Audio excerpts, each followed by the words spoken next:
Now let's talk about a discrete valve faceplate. This is fairly easy, one to understand. It's very basic. So you have the standards again. You can pin it, you can close it. It tells you that it's permitted right now, so it's not interlocked against anything.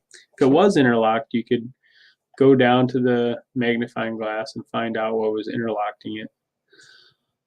It tells you what the tag is, what the common description is. There's a few different things you can do there with that. The command display, this is what you're telling it to do. This is what it actually is. So in a valve, this case is like, what if it's locked open, and you're telling it to close, but it stays open.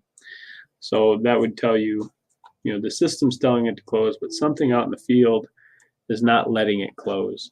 So this is why this is useful here. The mode selection, valves can be automatic, they can be manual. So you can take them out of automatic and put them in manual. But again, the rule of thumb is always go, if you can, if it's feasible and your management wants it. The ideal is to always have the most automatic setting engaged as much as possible, because if you can't do it that way, what it means is your automation might not be set up properly for how your system is running. So maybe we can talk and try to iron out the details of why you have to be in automatic instead of cascade, or manual instead of automatic. There are state transitions. So if you tell it to close, and it's going to try to close that, but if it takes more than 15 seconds to close that, it's going to stop telling it to close that, because what's going to happen is there might be something out in the field stopping it from closing, and if it keeps jamming it might wreck something. So it'll stop at some point in time, sending error to that device or whatever's happening. It's kind of to save your equipment.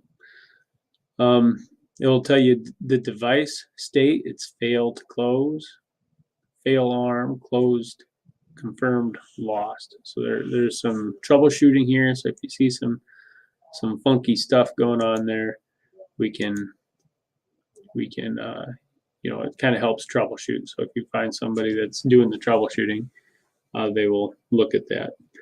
It will have a alarm display. Right now it's a fail alarm, so this one did fail at some point. It failed close. So you've told it to close, it's closed, but it had a fail alarm and it failed to close. So it failed close. So somebody tried to open it and it didn't open. Is what that's kind of telling somebody.